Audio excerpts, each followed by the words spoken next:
welcome to Charles Haugen Reviews. So, last night I got to see an early showing of Keeper, the new Osgood Perkins film. I feel like Osgood Perkins has been on kind of a roll lately. The Monkey and Longlegs were both fantastic in my opinion, and I was very excited to come and see this one. But was it as good as it could have been?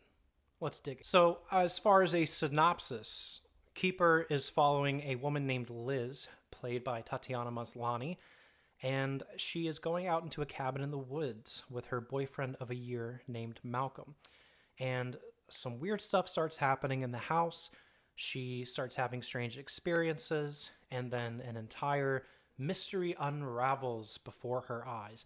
I can't really go that deep into what happens specifically due to the fact that it would spoil certain aspects of the movie.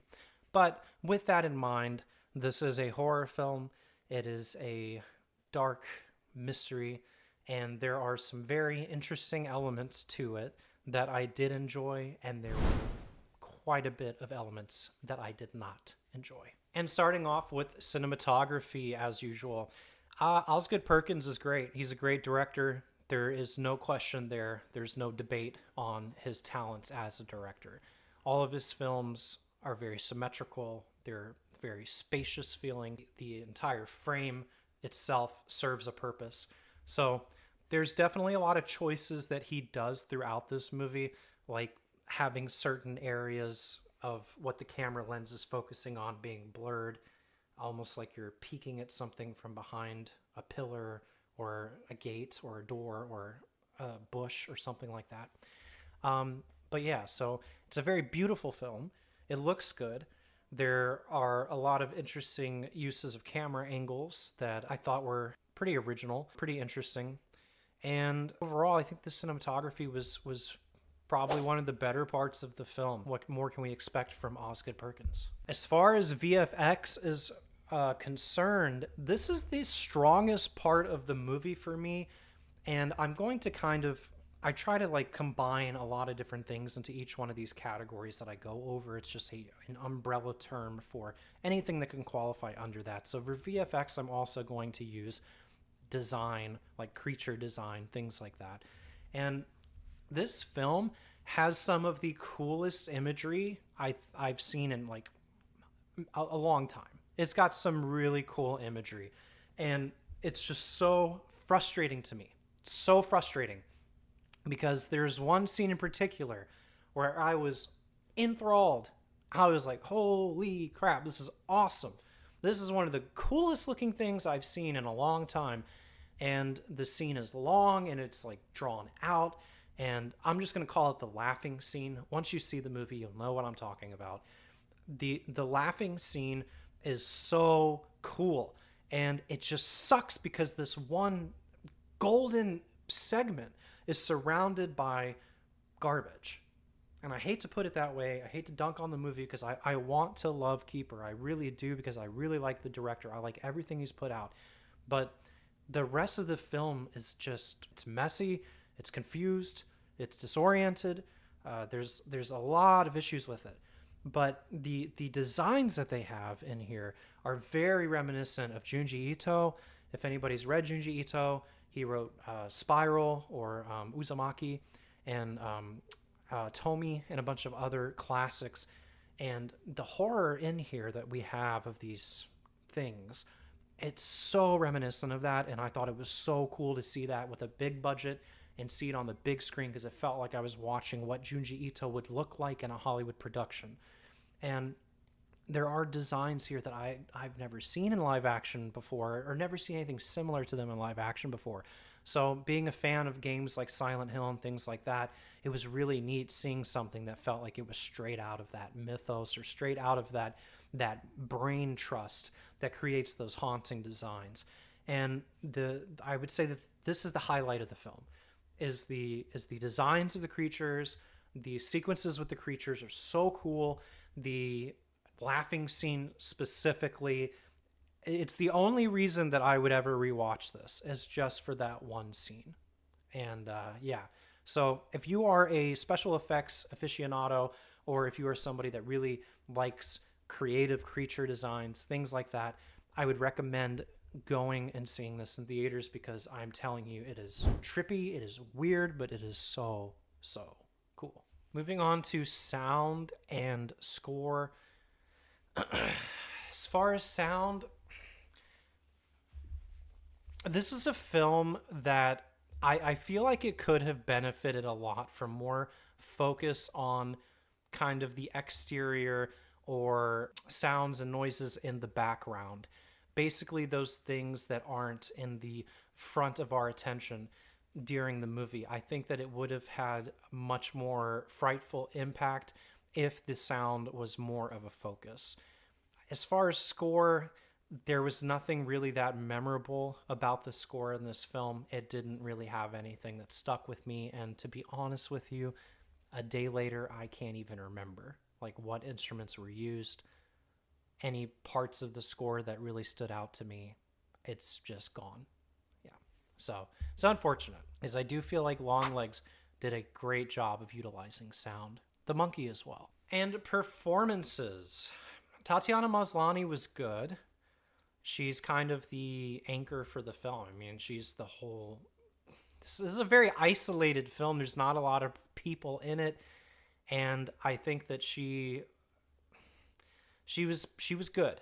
She didn't blow me away. She wasn't, like one of the best horror performances of the year or anything like that. She was entertaining. She was believable. That's about as far as it goes. The guy who played Malcolm, and let me make sure I get his name right, Rossif Sutherland, it kind of annoyed me, to be honest. I think he's supposed to be a bit frustrating, but he's very strange in his behavior and the way that he talks. Didn't really stand out to me. There's another character who is Malcolm's cousin who shows up at the cabin, and he was good at being a sleazeball, but he's only in the film for a very short amount of time, and that's about it. Otherwise, I would say probably 85 to 90% of this film is solely focused on Tatiana Maslany. So yes, it's a good performance. No, it's not fantastic. It's not going to blow you away. All right, writing.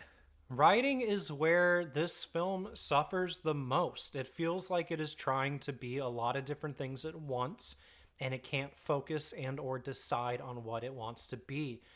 I guessed the ending and what was happening and the plot and the scheming and everything else. I figured all of that out. I'm not even joking. Within the first 10 minutes of the film. I mean, the hints and the foreshadowing that are dropped here are so blatantly obvious. It's like having an anvil dropped on your head. And it would be difficult to not kind of be like, oh, yeah, that's obviously what's going to happen. Yeah, and as far as the dialogue, it's strange. It didn't feel natural. They say things that are just weird. There's moments where Tatiana Maslany would her character would say something really strange and then start crying for no reason. And it's kind of out of nowhere. I mean, maybe it's supposed to make her look unstable. I don't know. Yeah, it wasn't great. The story itself, which I can't really go that much into, but I will say it's very derivative, kind of disappointing when you realize what's going on. And it's not that original at all.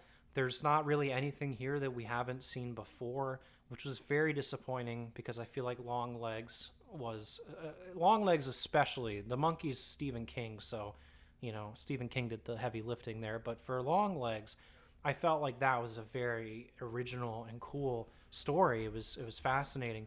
But with this one, it's just like a generic amalgamation of several different genres of horror just thrown together lazily. And when they start explaining what the plot is and what's happening to her and what's going on with Malcolm and the cabin and all this other stuff, it didn't make sense. Like it feels like there were parts that were cut out of the dialogue. Like, it feels like there are literally parts of the film missing that we are not keen to see and that we're not going to see. Because it's like, yeah, I understand why this and that happened, but how did they get to there? Is kind of like what my mind was doing when they were having the big reveal. I was like, okay, I can get behind that, but why? But how? But where? But when?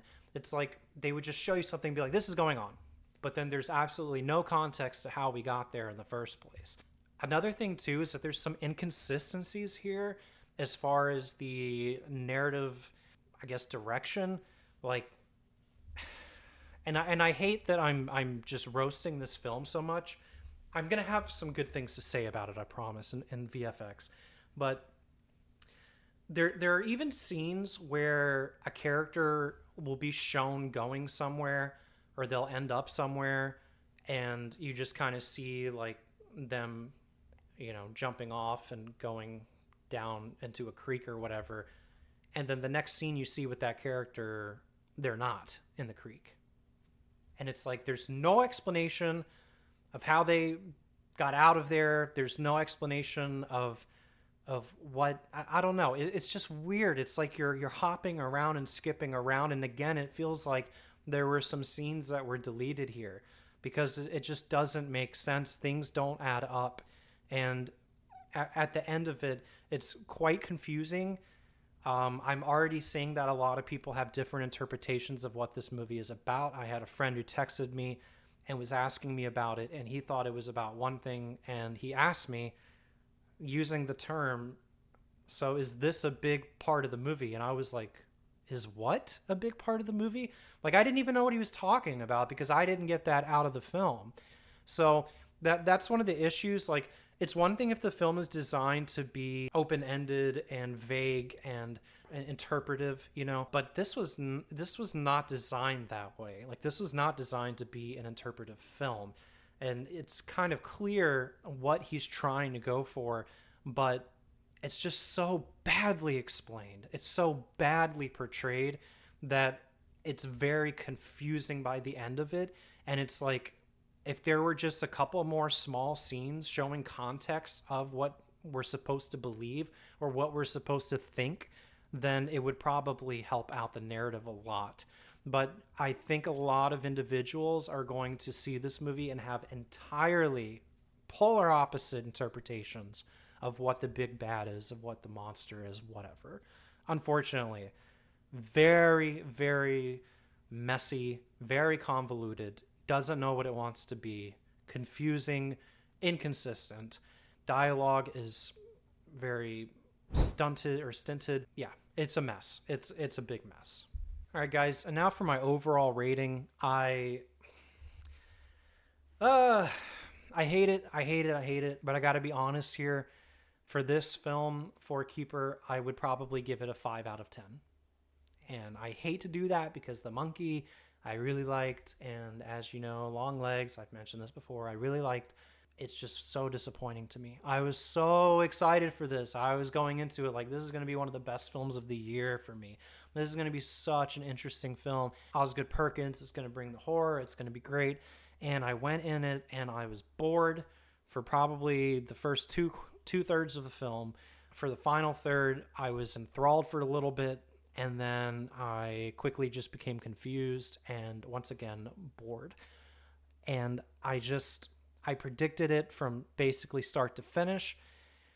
It's just disappointing. And I wouldn't really recommend going to see this unless you are a diehard fan for Osgood Perkins, or if you are a diehard fan of cool creature designs. If you are not in those categories, you would probably leave the theaters thinking you wasted your time. I may get this on 4K and physical media just for the laughing scene because that is worth the watch. And for me personally, I would rewatch this film just to see that sequence again. And as I said in my short, this is my least favorite of Osgood Perkins' films, but it has my favorite sequence of any of his films. And again, that one sequence is surrounded by garbage. So let me know what you think. I'm interested to hear your thoughts. Were you a fan of the monkey? Were you a fan of Long Legs? What did you think of Keeper? Is it a 5 out of 10? Do you agree? Or would you give it something higher? Maybe something lower? Thanks so much for watching, everyone, and I will catch you soon.